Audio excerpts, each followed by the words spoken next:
So, in this moment here now, just this presence of being, just what is real. No one that is wanting anything, expecting anything, analyzing or evaluating anything. Just this moment, just this presence of being. Just simply being here, just as you are.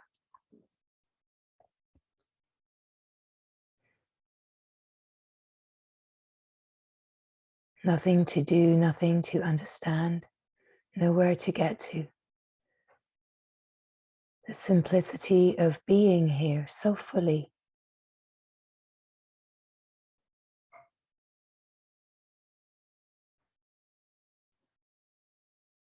Really, we are coming to recognize the depth of presence that is here always when we are not distracted by the content of experience, when we are not distracted by the thoughts and the feelings and the mind that wants to understand and know, the me that wants to be right, the me that wants something, anything. It's to recognize that none of that is true and real. That reality is this moment empty of content, where there is no past, no imagined future, just this moment. It is perfect presence, and you are the perfect presence. There is nothing to understand. If we give our questions to the mind, we know by now that there are a gazillion possible answers, and the mind is always looking for the answer that it wants to hear. What if we take out the possibility of answering based on past and based on where we already have a preconceived idea of the answer we are looking for, right? So we look for answers where we are going to find some kind of support for what the me wants. The me is always looking to be right. The me is always looking for a way of justifying itself. So let us uncover this and just be here. It's not to make anything wrong, but it's to see how there can be no truth in the mind. There can be no reality in the mind. There can be no answers in the mind. That you are the living answer. This moment is the living answer. Where there's no one deciding anything according to me, wanting to be justified, qualified, seen, loved from the external, a love that is false. This moment just as it is, this presence of being, this perfect presence, it is also perfect love. Perfect love is the glory. Perfect love is always holy because there is no separation. There is no my love for you. It is just love. Where love is pure, it does not divide.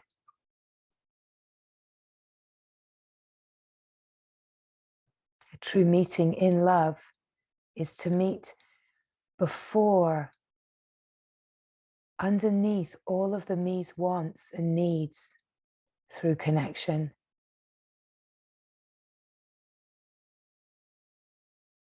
To illuminate in this moment here now.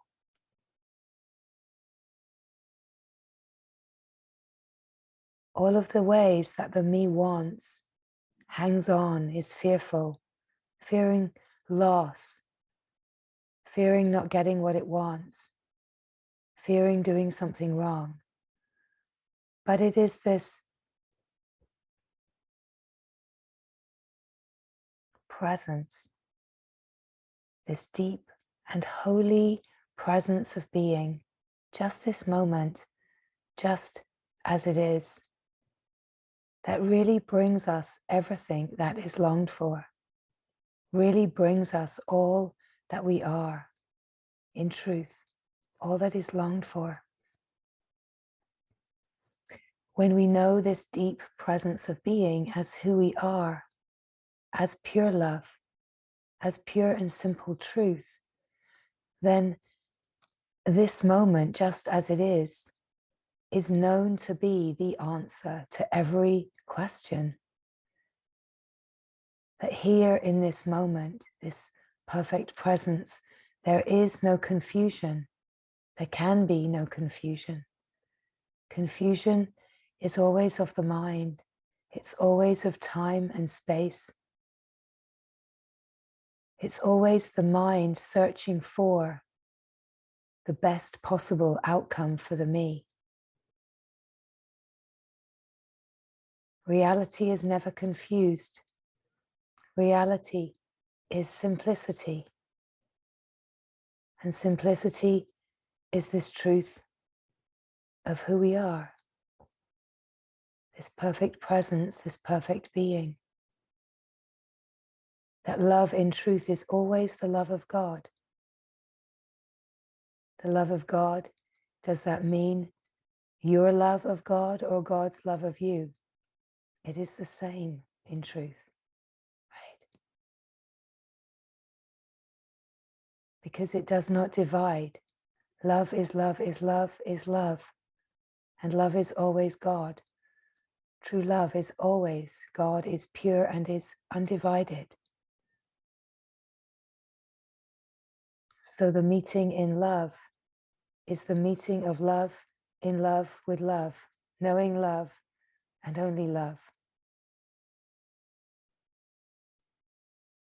And of course, we have to know this love as who we are in every moment in perfect presence to meet, let's say, the love that we are, fresh and fresh and fresh in love, in love, in love, in love, in love.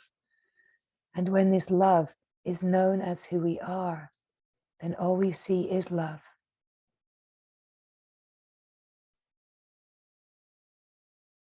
The answer to every question is this love.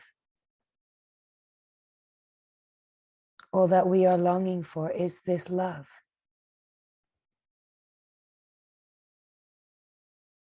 Could it be more simple? And this love in truth is holy. We can use the word God. We can say love is God. God is love.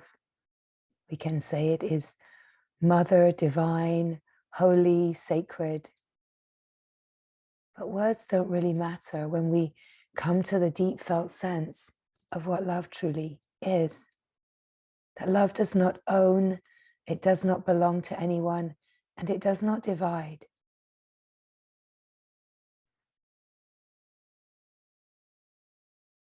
May all of our worldly appearing relationships find their way back to love, to the purity of love, where there is no attachment or clinging or need. When we know the truth of who we are as love,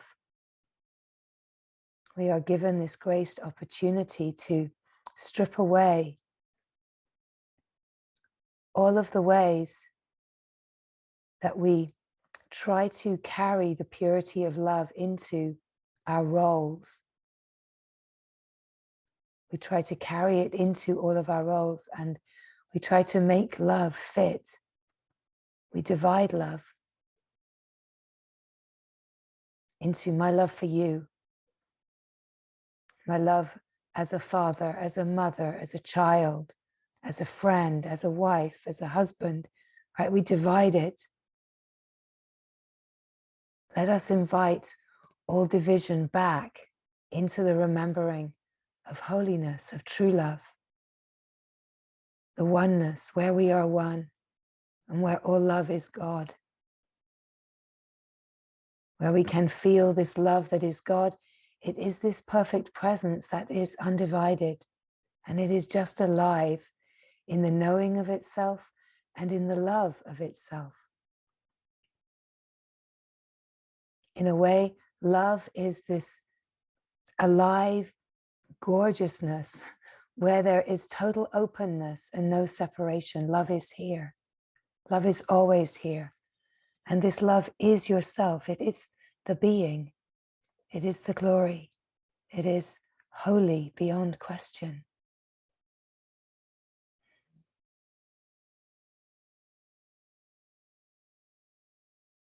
The mind can start to wonder, well, what will happen to this relationship? What will happen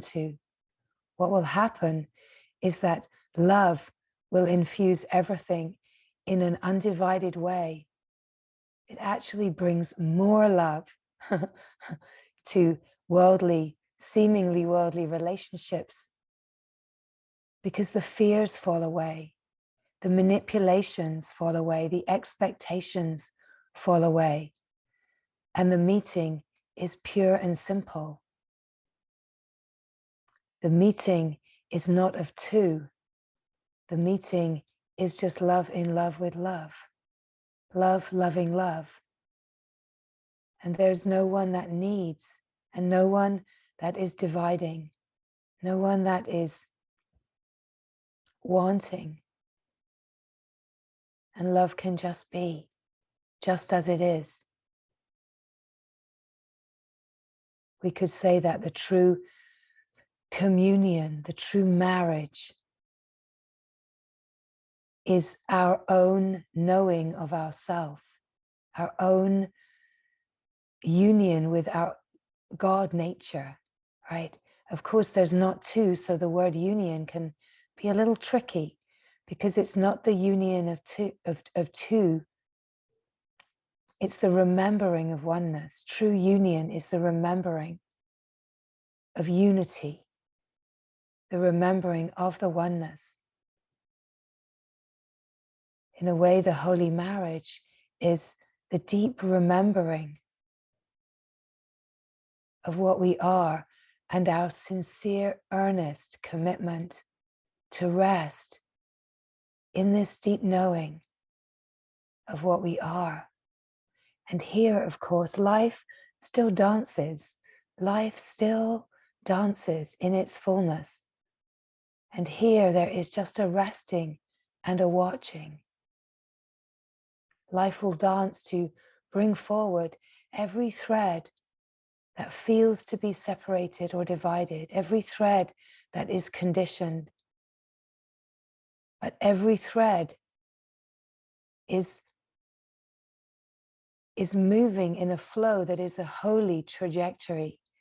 It's moving into divine remembering. Of that, we can be sure. Of course, there is the play of karma. The play of karma is a play of cause and effect. It is where there are consequences for our actions. And we will be carried through our desire mechanism and our separation and our misunderstanding of what we truly are. We will be carried into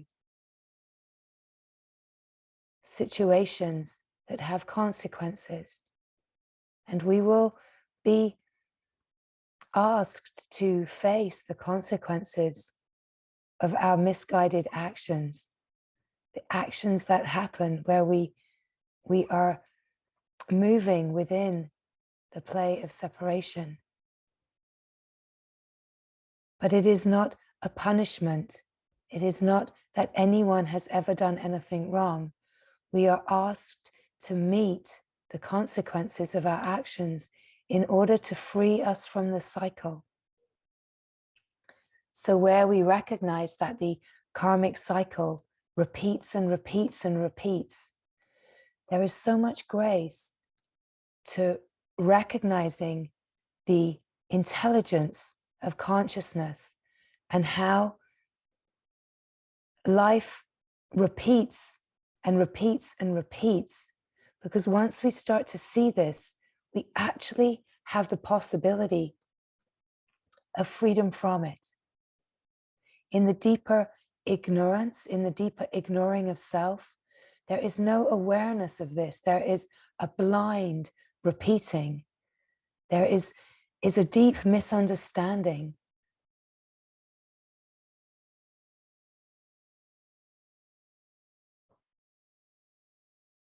We are here in these human lives to recognize the possibility and potential of a human life is to be freed from the cycle of karma, to be freed from the great misunderstanding. And what incredible grace to come to recognize this. Of course, the recognition is not mental. It's a deep landing in a knowing that there is so much more to life than just repeating the karma. This deep and sorrowful idea that we are born, we suffer, and then we die. And what more can we hope for? But to grasp at the moments of pleasure and try to dodge the pain. But this whole cycle is utter misery. In a way, the whole cycle is pain, the grasping for pleasure and trying to pull in pleasure and be attached to pleasure and push away pain. Even then, the pleasure is always a fear of the next hit coming, right? So there's no real joy, there's no real happiness when we are living in separation. Of course, we're doing our best. Always, we are doing our best. But what incredible grace to come to the moment, the holy moment in our evolution, where we actually ground in a recognition, in consciousness, that there is more to this repeating cycle. And that the great misunderstanding that we are born, we suffer, and we die is all there is to this. We are here to be freed from this great misunderstanding. Now we know this here. We know this. We know this truth. What incredible grace to know this truth. But we can still be pulled by the conditionings and the threads of misunderstanding. But it is to know that every thread of misunderstanding is coming forward just to surface and to be woven back into the deep remembering. Now, in truth, we are not controlling or deciding anything that happens. It is consciousness itself that is creating the appearance of every situation. So we have to give up all ideas that we can control. Whatever has to be lived through has to be lived through. But as we come to be the living wisdom, we can hit some edges, let's say, within our experience where we can see what is clear and true, but the consciousness is dangling the possibility of falling into karmic patterning. And when life is offering this possibility, but we can see it, we have this incredible grace where there is free will to choose God over the karma, to not repeat, to not repeat. And yet at the same time, we're not choosing from a willful way. We are surrendering, in a way, our free will that chooses either the story in the mind or chooses God. Of course, what we could say that is the choice for God, it is a moment of surrender. It is a moment of thy will be done, not my will be done, right? We have these moments that are very profound because we are illumined enough in our knowing to see that there is a sense of free will playing in a way where we can even see that there is free will playing. We have to come to the being that is before any idea even of free will. When we come to the being, we are before the idea of free will. We're before the idea of destiny. We're just in the oneness, right? We're before confusion. We're before the question. We let the questioning, in a way that is that edge or that sense of free will, we let that question be unanswered by the mind. We don't look for answers in our past experiences. We don't look for answers in friends that are trying to offer us what we want to hear. We don't look for answers in the world. We collapse into a surrender, into being the living answer, being the being, where the knowing is already here, where we know that there is no one choosing.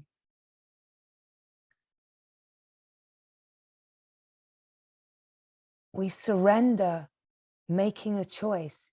Let's say we surrender the illusion of making a choice, and we say no to the mind being the master, and we say yes to God, and we just give it to God. We give it to the presence of being.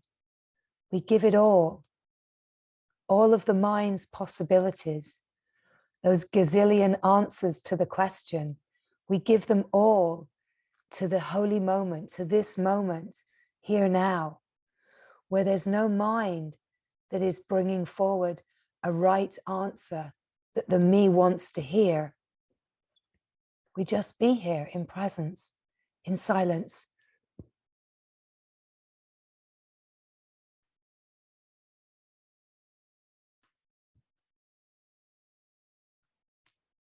Here now. Just like this, here now, here now, here now. The play on the surface of life is going to play the way that it's going to play. When we are resting in the deep being, we know that it is just love dancing with love, God dancing with God. It is a holy play, a divine lila. Once we have seen through the illusion of separation, the divine play continues to play itself out. And as we rest deeper and deeper in the being, in the knowing, the play still plays. The play is still playing, and consciousness is creating the appearance like a movie of situations, in a way like a series of tests.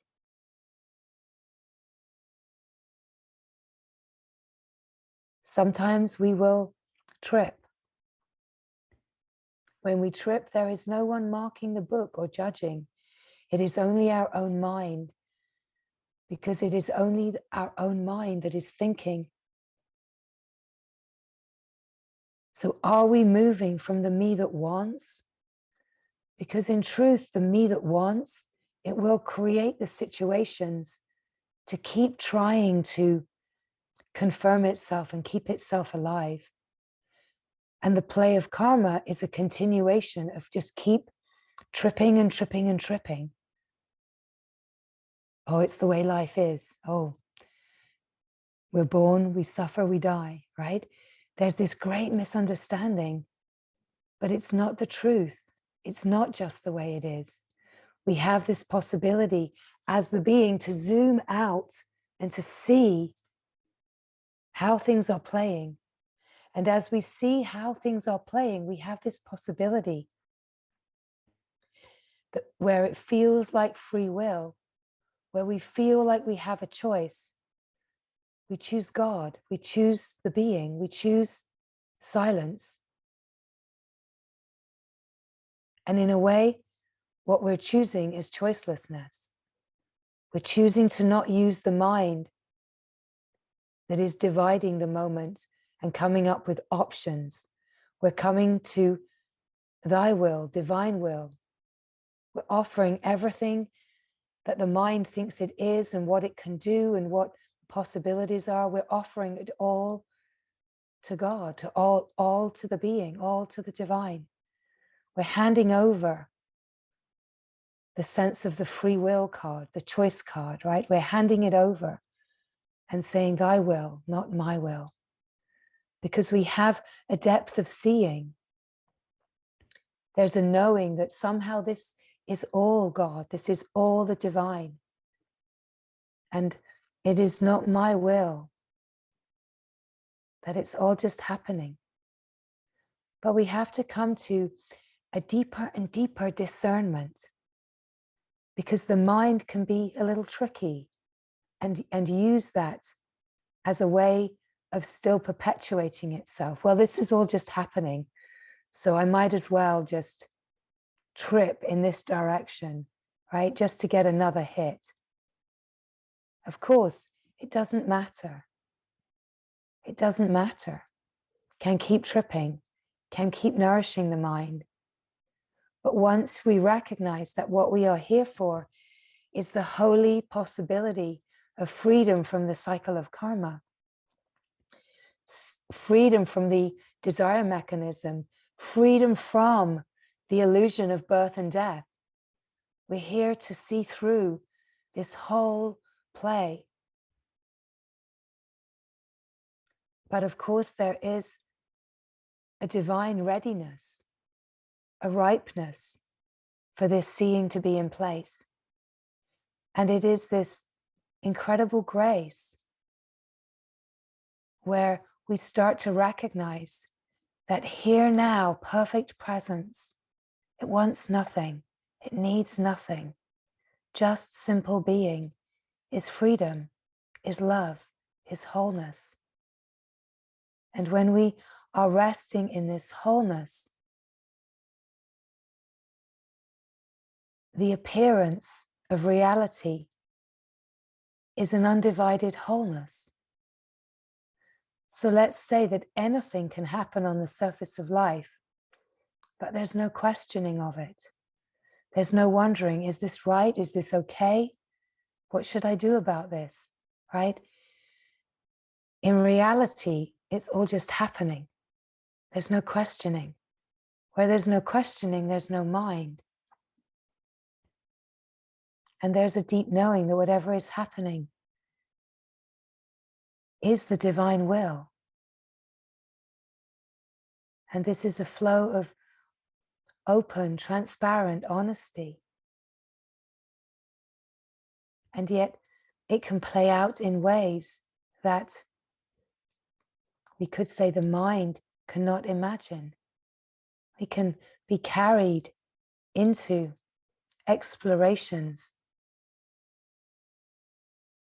But where we hit places where we are hiding or questioning, denying, confused, we can know the truth of the being, but we are being carried into places in order to surface the conditionings. We're being carried into karmic energetics, we could say, so that we can meet the deeper hiding places of our own self. So this is where the work is this constant awareness of our own mind mechanics, we could say, the mechanics of consciousness that are playing as mind, the inner landscape, being constantly aware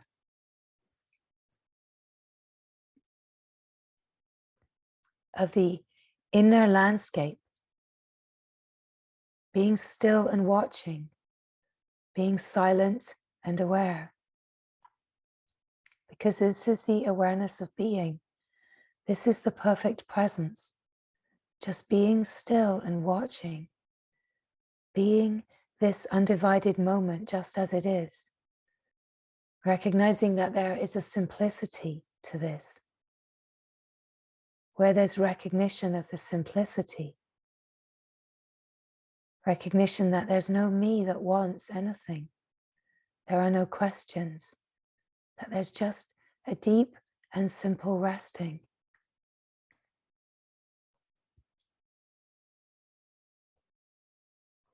Whatever is playing on the surface of life, it's a creation of the mind consciousness. The mind consciousness is projecting the world that you are seeing. Each being has a completely unique view because it is a projection of the mind consciousness. It's a projection of the desire mechanism that has not yet been seen through. And so this vigilance to watch, to be still and watch, to feel the feelings. Where there's confusion, where there's questioning, it is to feel the feelings and let the consciousness unravel as an energetic signature. Resting as the being, watching and feeling the feelings unravels the patternings.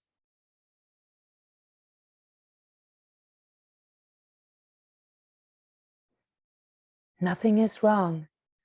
There are many ways that the mind can interpret what is being spoken, but what is being spoken from the being to the being, not to the mind that conceptualizes. But there is great wisdom in watching what the mind makes of it, because what the mind makes of it reveals where there are patternings that are discordant and confused or simply misunderstanding, right? But the clarity comes as we rest as the being, as we rest as the presence of being and watch.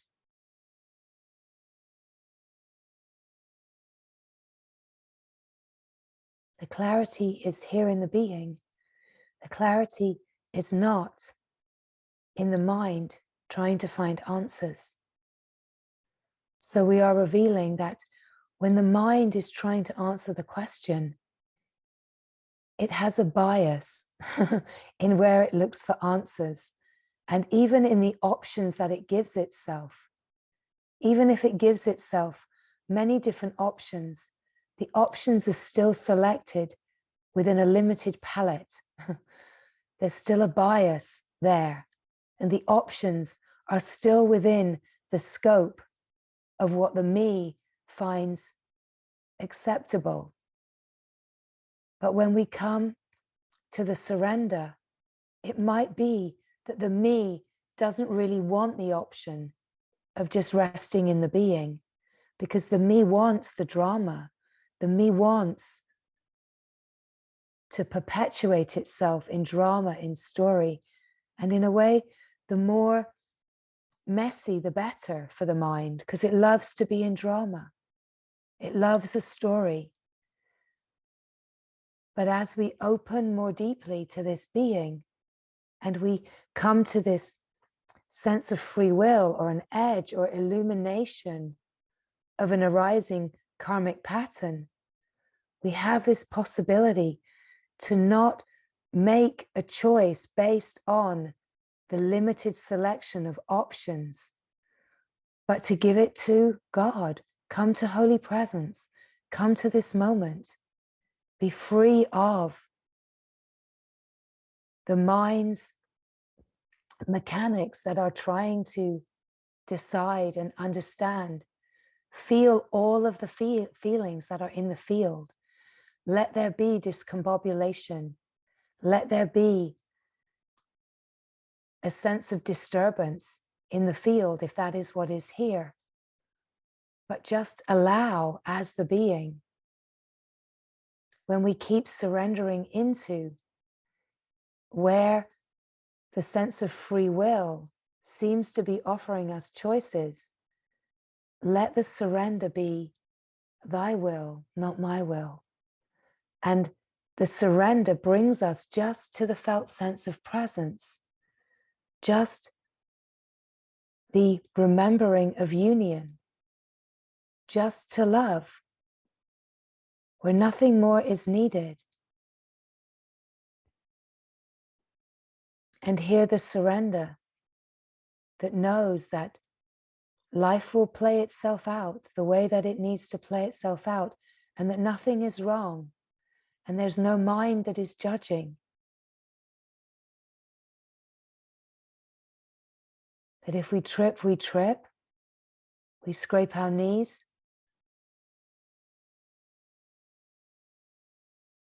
and at some point we dust ourselves off and we come back to the being. It is only ever the mind that is judging the mind.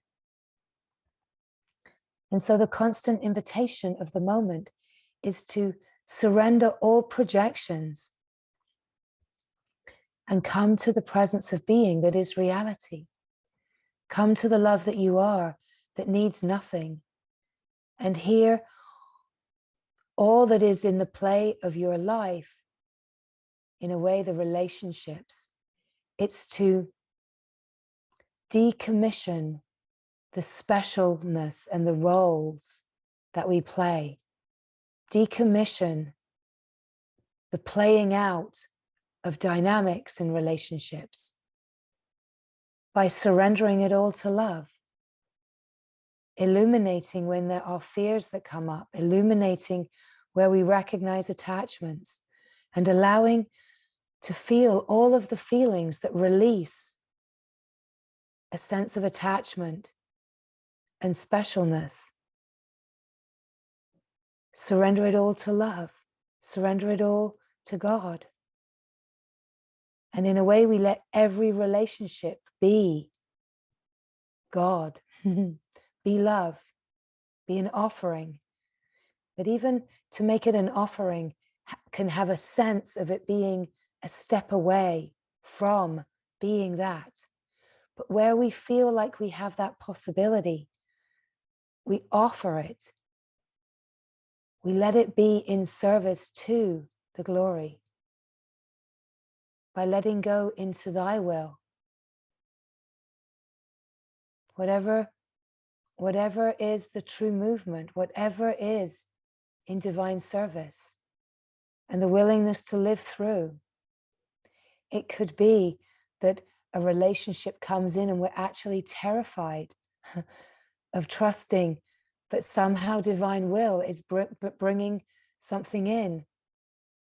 So it doesn't always look like the mind's idea can be a sense of renunciation into the cave to being a monk, right? But it's not that. It's about God's will and just surrendering. Okay, let this play out. May every pattern of conditioning, of fear, of creating division, of specialness, be surrendered into the wholeness of love. And if that takes the relationship away, then take it away. If it keeps it, then let it be here. And may every moment be in the purity of love, and offering in the grace of the purity of love.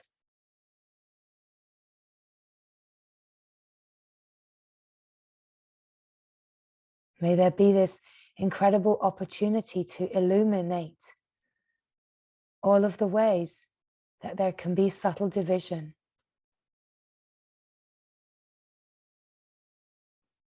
Of course, life brings in exactly what is needed to illuminate the unique patternings that are ready to be dissolved. So whatever the life situation is, whatever the appearance of life is that is uniquely yours, it is bringing forward exactly the discordant patternings and the desires that are not yet seen through, in order for everything to be seen through. There can be an imagining with the mind, well, can I work together with another? There can be a subtlety of the me that says, well, I really want to do it in this way. And of course that can happen, but it can only happen when the deeper priority is just the simplicity of God and not any subtle attachment to what the image on the screen looks like. So we come to deeper and deeper layers of honesty where we can see where, well, there is a thread of attachment here, right? We can just see. And it's not about making a move, because the making of a move with the mind is never the answer. It's about illuminating our fears, our attachments, our concepts, our beliefs, our conventions. It's about illuminating all of that as the light of awareness and giving it to God, giving it to the divine, to the mother, handing it over to divine wholeness. And the deep shraddha of knowing that there is only one self, one being, one God, the mother,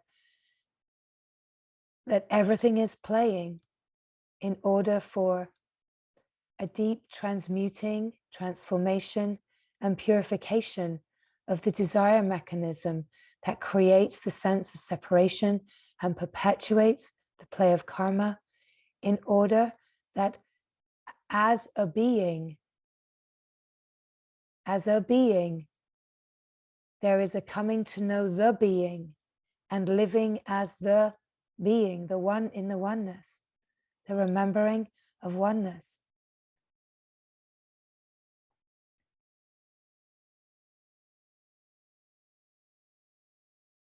That you are love. And in the knowing that you are love, the knowing is there is only love. And then the meeting with every being that appears on the screen in the life is a meeting of equalness, that the love is equal. Yes, it can have different energetics and it can play in different ways, but the depth of love is exactly the same. That it's not a divided love. It's not a love that can be lost. It's not a love that you can barter with. It's not a love that you can give or you can take away from someone. All of this is conditioning and protection. And what we can be sure of that is that within the human condition, love is used as a bartering system. It's used as a currency. It's used to say, you please me, so I love you. You please me, so I give you this in return. And oh, you don't please me and you disappoint me, so then my conditions come in and I withdraw from you. Right? Can we open to see the ways that this plays? Can we remain and rest as the openness of love that can illuminate all of the protections of the me, so that they may be held in love that is unconditional, so that they may be held in a safety and a depth of trust that is the unconditional love, that is the love of God, the divine love, the pure love that can never leave.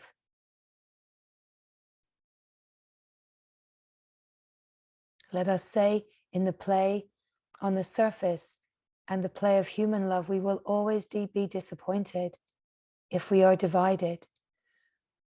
So we come to a depth of love that we know that we are love and we cannot be disappointed. And we keep showing up, let's say, in every moment in the openness.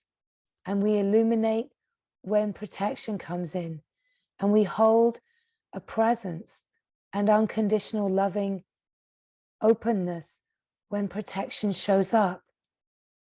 And we allow that protection to be held We don't expect another to hold it. We hold ourselves in our fears and attachments and protections so that we are not dependent or codependent. We're not needing the external, that we're able to fully hold ourselves and see through all of the ways that we have expectations of another. Even in the play of worldly marriage, right? The mind can say, but it's a marriage. And it doesn't matter. We're before the worldly. We're before where the worldly, let's say, interpretations are playing out. Let us know that in truth, every marriage is really a marriage to God. It's not a marriage to a person. It's a marriage to God. And let's say our responsibility in marriage is to hold the truth of the marriage to God and to allow the marriage, the relationship, to be a constant offering. And it doesn't matter whether there have been vows made in a church or whether it is just an agreement. The agreement is always with pure love. And it's to recognize that. It is an agreement with the self, with God, with the deepest truth. Let us not be fooled by the worldly illusions. Let us not be fooled by the ideas that religion has given us that are interpretive. Let us know that at the root of all of those ideas is a pure truth. And when we come before interpretation, we recognize that it's all about the oneness where there is no other. We cannot be married in truth to another. We can only in truth be married to ourselves. When we really come to recognize this, we recognize, oh wow, this marriage has always been to God. This marriage has always been to myself. And this other being that I might have imagined a marriage to has always just been a reflection. Can we dissolve the reflection into oneness, into the pure love, into the knowing of the eternal love, where we are one? So there are so many ways and nuances that relational dynamics play out on the surface of life. But in truth, in essence, it's only ever love loving love, the self knowing itself. And anything that seems to be divided or separate is just love misguided, but on its way back to itself. And every moment is the possibility for love to remember itself and to celebrate itself in this perfect presence of now. That we cannot never expect for that to happen through any kind of relational dynamics unless we are constantly referring it back to the self, the one self that we are. When we are referring anything that's playing out back into the being, we're refining everything back into the being, and we're taking absolute responsibility for all that is arising as a reflection of our own consciousness.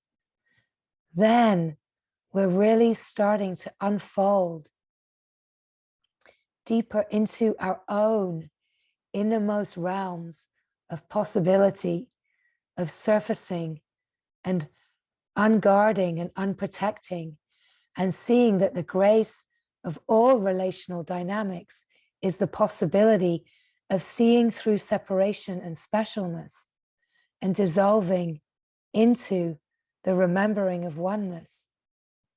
And then the great beauty of companionship on the surface of life and the knowing of oneness in the heart. And the relationships just sing in the light of pure love. In a way, the relationship on the surface gets better because it's empty of dynamics, of conditioning, of needs, of wants. It's free, it's love on the surface of life, completely free and dancing with itself. And then the knowing of yourself is that you never leave yourself, whatever relational dynamics are playing, that your deepest relationship is with yourself, is with the holy that you are, the divine wholeness. And the seeing is that there is no other.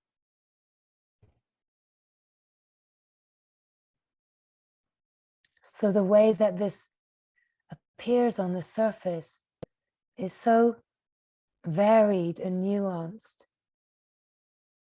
But my goodness, we all recognize some flavor of this. And it is not necessarily about romantic relationships or conventional marriages. It's about all relational dynamics. That there are, in a way, these very deep commitments, let's say, within parental and child dynamics, with friendships and companionships. It doesn't matter. Every single relational dynamic with siblings, right? Familial relationships, deep connections that feel like soul connections, friendships. Of course, they're all karmic in some way. Until we really meet in the oneness, they're all karmic. We're creating them all so that we can see ourselves more clearly. And it's the dissolving of all of the roles and the entangled dynamics in every connection into the oneness, whether it's with parents, with children, with husbands or wives, friends, whatever it is, work situations, everything. It's about dissolving all division into the pure love. That where there are challenges, where there's a sense of other, it's an opportunity to see ourselves more clearly. That even in the conventional relationships, even of like a parent and child, a mother or a father can say, oh, well, but I have to play the role. No. Even that is to be seen through. As a child, feeling like there's a responsibility to parents. No, it's all to be seen through. It's all to be dissolved into pure love. Because where there's division, there's misunderstanding.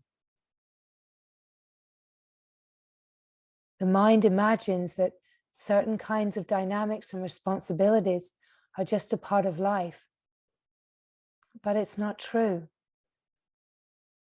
We're here to see through all of the ways that we keep ourselves in separation, all of the ways that we imagine that we must and we should and we have to. And we free love to love. And then life plays out in more extraordinarily beautiful ways where love is free. And those dynamics are not entangled and stressful and burdensome. And of course, where it can seem like we are doing this deep work and maybe the relational dynamic is with a being that is not, it doesn't matter. We don't need to use that as an excuse because it's never about the other. It's never about the other. We free it all within our own inner landscape of consciousness. And it's all about being here now. Oh, and there's another beautiful piece that is shining forth here, is that we can also free the dynamics with relationships where beings have already passed out of their bodies, right? Where there might be a holding pattern that is creating a karmic repeat, we can also free entangled dynamics where perhaps parents or any companion has already passed, can still free that into love. We don't need to actually be in conversation and together in the same space or doing the work together. It's another way that the mind traps itself, that you have to be talking about it and, you know, processing it through. It's another way that the mind creates attachment. It can all be processed through in the inner realms. Of course, certain relational dynamics will present and offer the grace of conversations and sharing, but it's not essential in any way. So we're opening up to the whole scope this morning, it seems, of relational dynamics and this invitation to bring it all to love, and that it's all about being the being here now, this perfect presence, that it's not ever about the mind's ideas or trying to work it out. It's seeing where we have projections and ideas of what relationships might be or should be or could be. Let it all go. Let it be God. Let it all come to its holiness. Let it unravel into the glorious truth. Let the shining glory shine in all of its own divine perfection, where we're not overlaying it with concepts and beliefs and conventions and protections.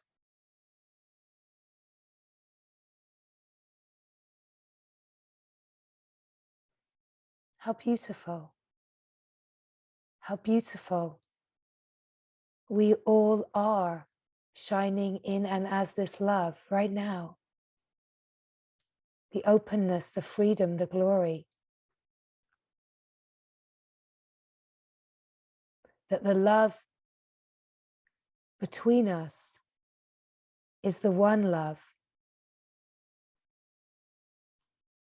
And where there's any sense of separation or division or other, it's just an incredible invitation to surrender that through your nervous system in a way into the oneness, through your own inquiry, the willingness to illuminate and be so honest and transparent with our own inner seeings of where we are attached and fearful. It's not that there's a doing in any of it. It's just to have a depth of radical honesty in our own inner landscape. And the honesty and the illumination of, well, there's an attachment, and yes, there's a fear of losing this partner. What happens when we bring it forward and we let the tingling aliveness of touching that fear, of touching the tenderness of heart be met, right? We free it when we touch the tenderness of heart that is underneath our fears, underneath our attachments. We don't make any of it wrong, And we don't overlay it with spiritual moods of like, oh, I'm not attached, or I'm this, or, you know, we free it by actually getting so close to our fear, so close to our honest attachments, our fear of loss, our fear of death, our fear of of trust being broken. We free it by meeting the tingling aliveness of the heart when we touch the tenderness and fragility of our human condition. We free it by meeting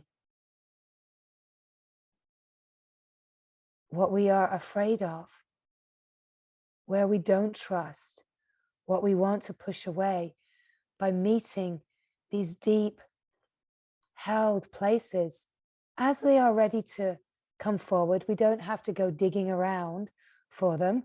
We let them naturally come forward. But there's this incredible grace by meeting these places, because we're meeting the depths of our own heart.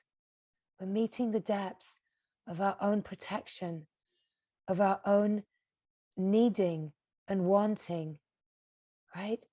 It's so profound to free these very deep places in our own heart, because as we free them, they come to openness, they come to love. And then the lived experience of true nature is the illumination of love. It is the freedom of being love. And then we're meeting everyone and everything with more love, more openness, more grace. This is what we're inviting here now, always here now. But on this beautiful, beautiful morning,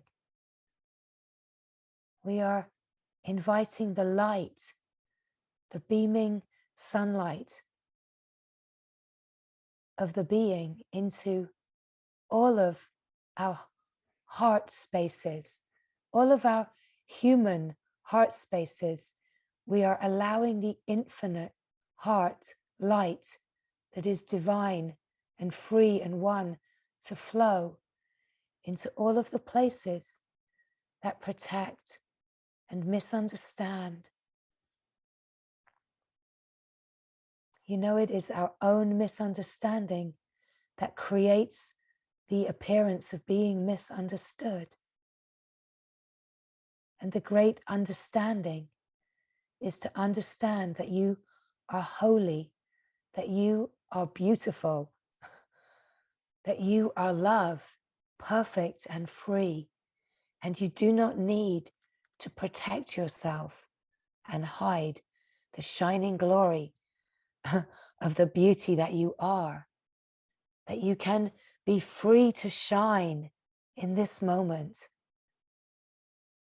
You can be free to let down the guard and really shine the glory of love that you are, that you can trust yourself, that you are safe here in your own heart, in your own knowing of being, in this perfect presence, that you do not need to look outside of yourself for any kind of love or confirmation, that you can trust yourself to let go into yourself, into the deeper heart spaces that have been protected, that you can open to yourself and blossom and shine in the glory that you are.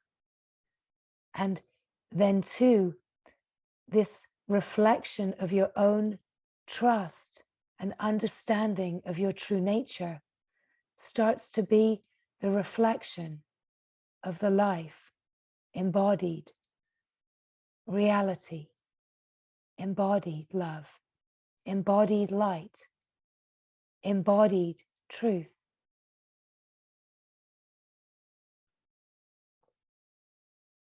Embodied divine wholeness. And it takes humility.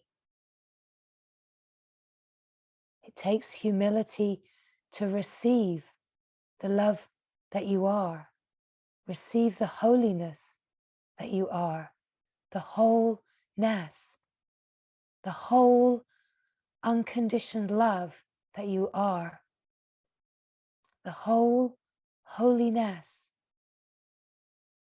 that is God, the love of God that you are, to return to yourself so fully that there is not a looking outside, because the confirmation of this truth, this love, this beauty, this purity that you are is in your own heart. And then even more space in your knowing for every situation that arises on the surface of life to come home, to be an opportunity to dissolve the threads so that this love can be seen in your parents and children and siblings and partners and friends and companions and pets. It's easier in pets. But even still, there can be karmic dynamics with pets. So, the shining glory of your own perfection and the humility it takes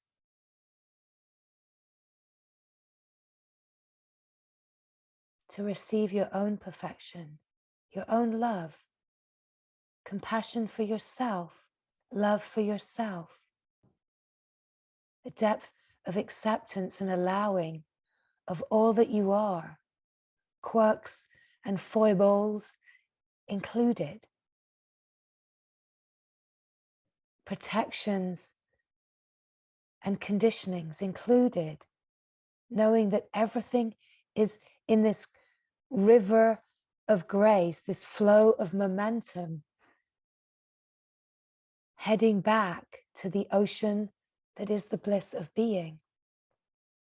That nothing is out of place, and that we can allow and have so much patience, compassionate patience and kindness for all that we are, for our fears, our stresses, our anger, all of our protections and all of the flavors that our protections take, that they will only dissolve into wholeness. They will not dissolve into more separation. They will not dissolve into judgment. That all of these places will only dissolve into love, into wholeness. So let us come to the wholeness that allows all of our own protections and hidden shadow places to come forward, to surface into love. That every single part of what we are that is misunderstood can come forward to the great understanding that is the self, is the shining light, that is love, the love of God, divine wholeness, pure and simple and free.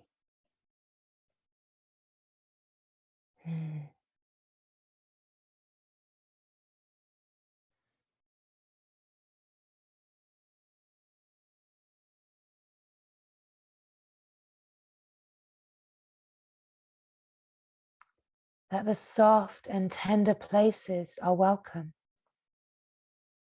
That we're not shutting down the feelings. That we're not pushing anything away. That we are recognizing that we are the vehicles to bring everything to holiness, to bring everything to the glory. That the whole life is an opportunity to bring it all to God and to remember the oneness all the way through. All the way through.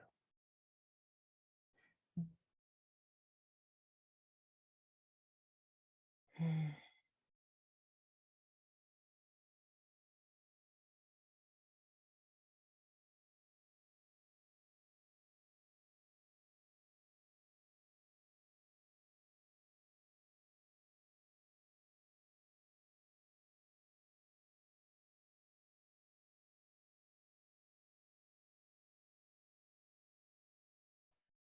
So to feel the resonance of recognition,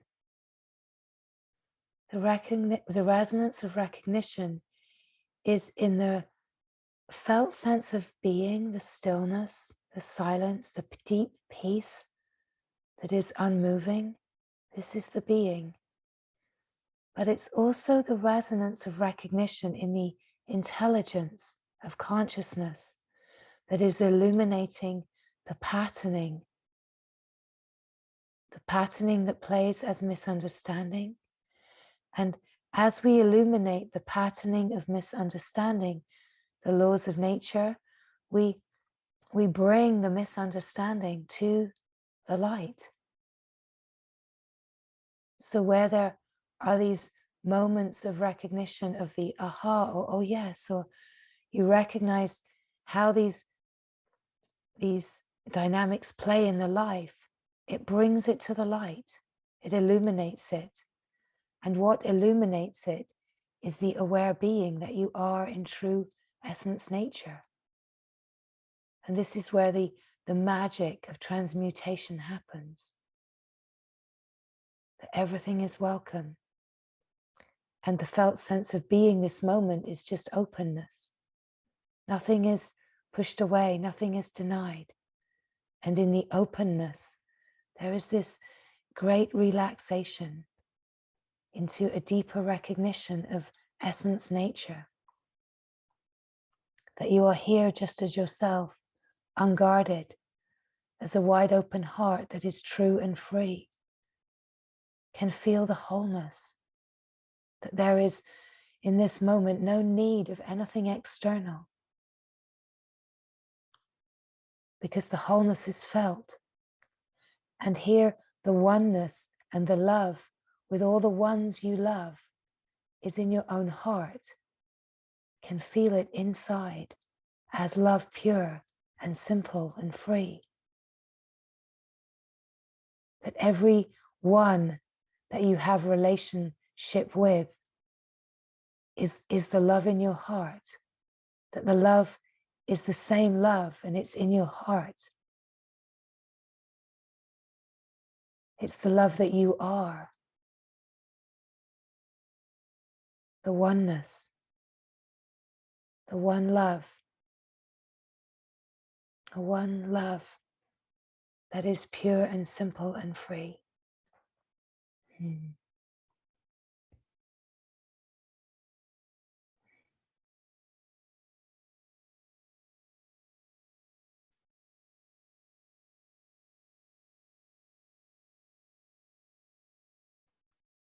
Every moment is for the love of love.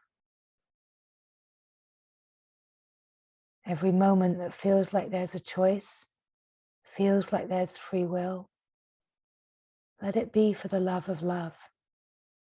Surrender into the love of God, the love of Mother, the love of freedom, the love of truth. Let every single moment be just for the love of love. That there is no personal or selfish gain, that it's all for the love of love. The surrender of free will, the surrender of ideas, of a certain kind of destiny, of soul journeys, a surrender into the deep divine wholeness for the love of love, for the love of God. That it's all one divine wholeness. Mm.